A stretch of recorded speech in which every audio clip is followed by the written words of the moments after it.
Hey everybody, Tony here with the first lesson for the week of June 20th. This lesson is a topic I haven't really touched too much on, but I'm going to be talking about the weekly chart and how important I think it is when identifying current market trend. Also, a tool I use when I'm trying to determine the future direction of the market. This weekly chart for me is extremely important and extremely consistent. So you can see we're looking at SPY here, and I have the weekly pulled up on SPY. Now, something I want to identify here is if we look at SPY from, I don't know, April or May of 2020 up until the January of this year, you can see this is a pretty clear trend. We're above our 9. Even when we fall back below our 9, we're catching our 20 and continuing trend on the weekly chart. So for about 2 years, we were above our 9 or above our 20. It's important to note now where we're at, okay? We're well below that 9 EMA, well below that 20 EMA, and we're sitting right at that 200 EMA. The last time we were even remotely close to that 200 EMA was the COVID crash, okay? And then before that, December of 2018. So it's been 2 years since we've been even remotely close to that 200 EMA, let alone touching that and bouncing.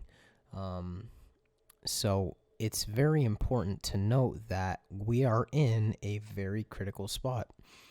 This weekly chart is going to give you insight into, like I said, potential future direction and the current trend of the market.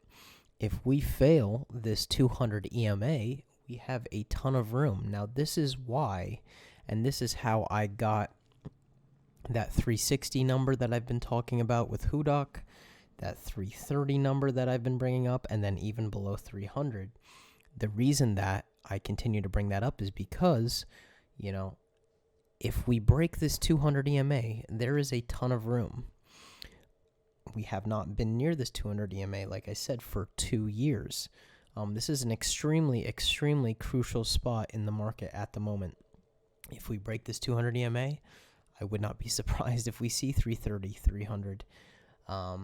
But this weekly chart is very good and consistent with identifying trend. There is nothing on this weekly chart that gives you any insight into a bounce, a rally. We're well below our 9, testing that critical 200 EMA.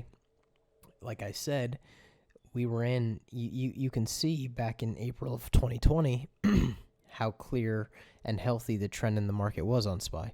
Now, we're in that critical spot. So the point of this lesson is, I think, if you do a little extra work on Sundays, the night before each trading day, pull up that weekly chart. It is extremely useful, extremely important, like I said, in identifying trend, and putting some analysis into future direction of the market. And use your 200 EMA. That 200 EMA, we need to stay above that 200 EMA. If we break below that 200 EMA, who knows where we end up. So start utilizing this weekly chart in your analysis. It's very useful, and I think it's going to tell you a lot about the direction we're potentially headed in the market. I hope this lesson helps, guys, and I will talk to you in the next one.